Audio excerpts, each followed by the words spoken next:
What's up, team? Mikey Bell here with Outdoor Adventure Training. We're mixing things up a little bit today with a 10-minute static stretch routine designed for skiers. If you've been tearing it up in the gym, crushing all of our fun ski workouts, or you've been tearing it up on the slopes, it's super critical to maintain your mobility and flexibility for the longevity of your ski career, but also in your life. You want to be mobile and strong as you get older, and that happens right now. If you are desperate for more mobility training in your life, or you just need the structure and accountability, check out our website at outdooradventuretraining.com. We have a ton of different programs that all come with integrated daily mobility training to help you break up that old scar tissue and improve your mobility and range of motion. So open the Outdoor Adventure Training app, click on the 10-minute skier stretch, and we're gonna dive into it. We only got 4 stretches. We're doing it all on one side before switching to the other side. We're starting off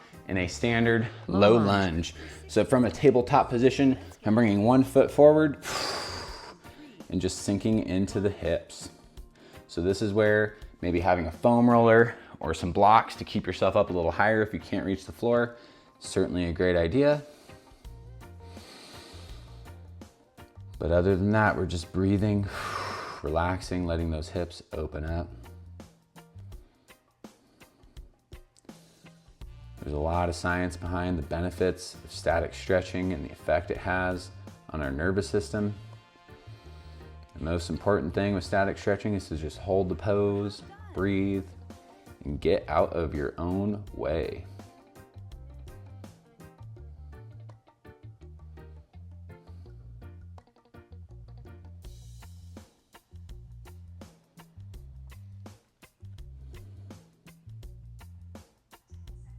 Seconds left. Hang in there. We're going to be switching right away to the same position, but adding a quad stretch, which is where you may need a strap or that prop. All you want to do is bend that back knee, reach around with the other arm, and grab a hold of the laces of the foot. Really deep stretch for the quads and hip flexors, which, as you know, can get worked when you're out there skiing.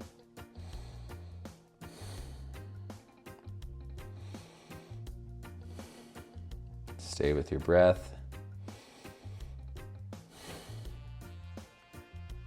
You're half done.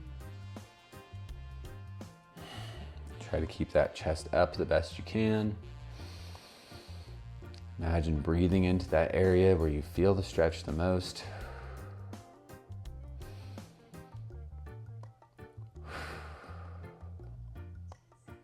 Seconds left. We're going to be transitioning into a lizard pose next. So you can release that back hand, back into our low lunge, both hands to the inside of the foot. I'm gonna walk this foot out a little bit. I'm gonna pick my toes up and externally rotate the hip. You might just stay right out here to really feel that stretch on that outside of the hip. If not, you can come down lower onto the forearms. This is my preferred way to do this. We're going 90 seconds here, followed by a 90-second pigeon pose on the same side. One of my all-time favorite stretches, especially in the midst of ski season. 90 seconds may feel like a long time, but really all the science supports that that is the bare minimum you should spend stretching.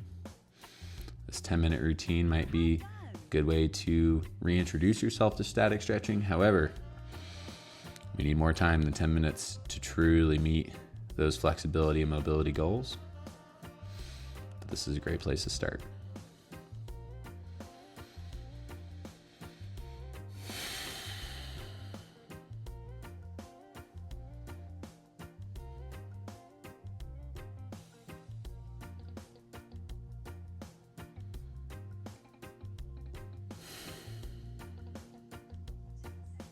Seconds left. Hang in there. I'll be transitioning again to pigeon pose in a second.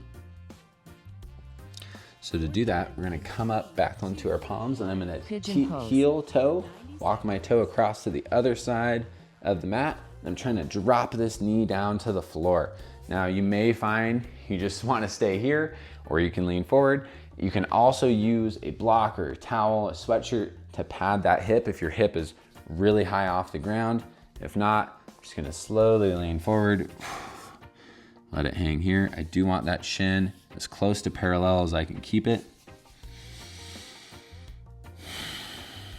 Relax into this pose and stay present.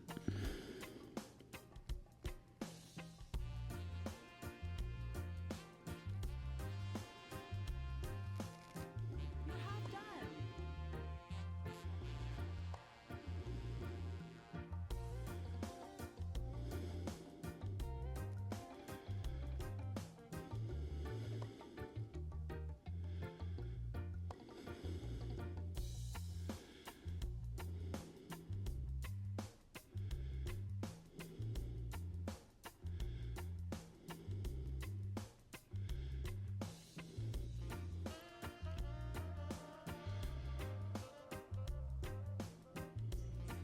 10 seconds left. Hang in there. We're going to slowly come out of this pose, and we're going to repeat this whole sequence on the other side. In 3, 2, So nice and slow, getting that leg out, and then I'm bringing my left foot forward now, framing it between the hands into that low lunge stretch on the other side. These are 4 of my favorite hip stretches, regardless of the time of year. I practice these often. Keep that chest up.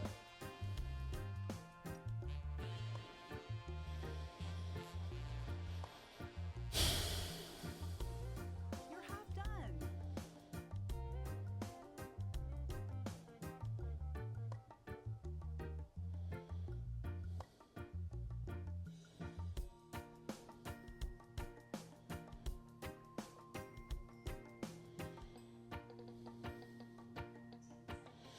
I'm going to be transitioning into that quad stretch next. So my right hand is going to stay grounded, and I'm just going to windmill back with my opposite arm.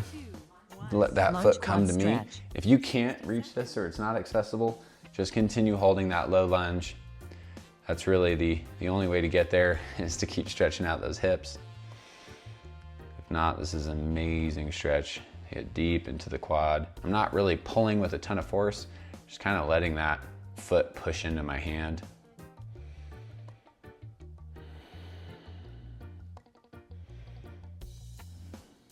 I know I've talked about this before on this channel, but static stretching should not be performed immediately before exercise. If you were going skiing later in the day and you wanted to do this in the morning, that's great, but ideally these static stretching practices should be reserved for after activity or when you have several hours before activity, but not immediately before. Hang in there. We're going to be transitioning to that lizard pose again. You're done. So I'm going to gently release the hold of that Lizard foot. pose. I'm going to pick my toes up off the floor and externally rotate that hip. Again, we can stay up high here, but if you have the ability for it, get down low. And this is where a yoga block or a foam roller could be really nice and restorative to put underneath the forehead.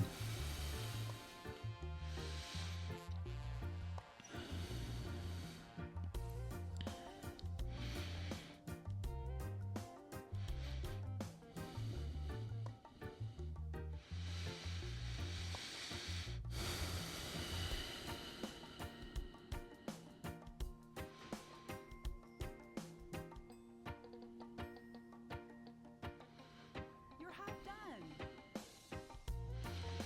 Don't forget to breathe. Imagine with each breath you can sink a little bit deeper into the pose, letting that hip open up. Try not to clench your jaw or tense up your face.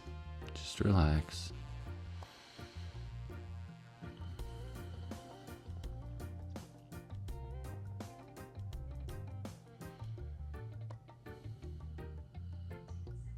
Seconds left. Hang in there.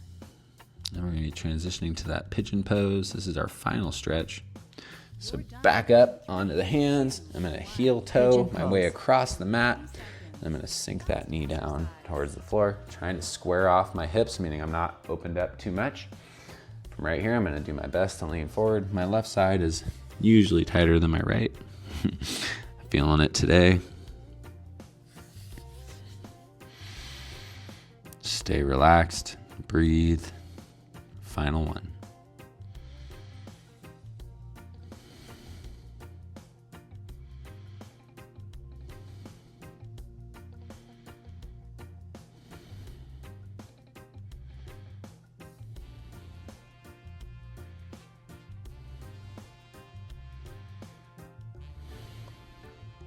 You're half done.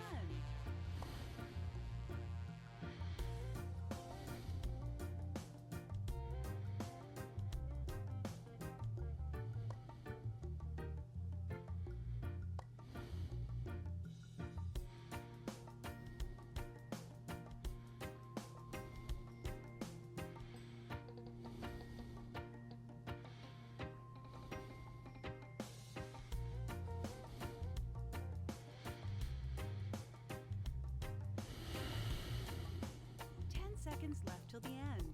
You can do this.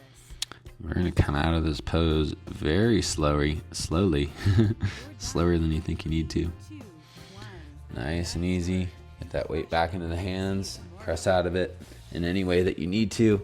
Might feel good to just circle your hips around. Got a few good pops in there. It's always a good sign.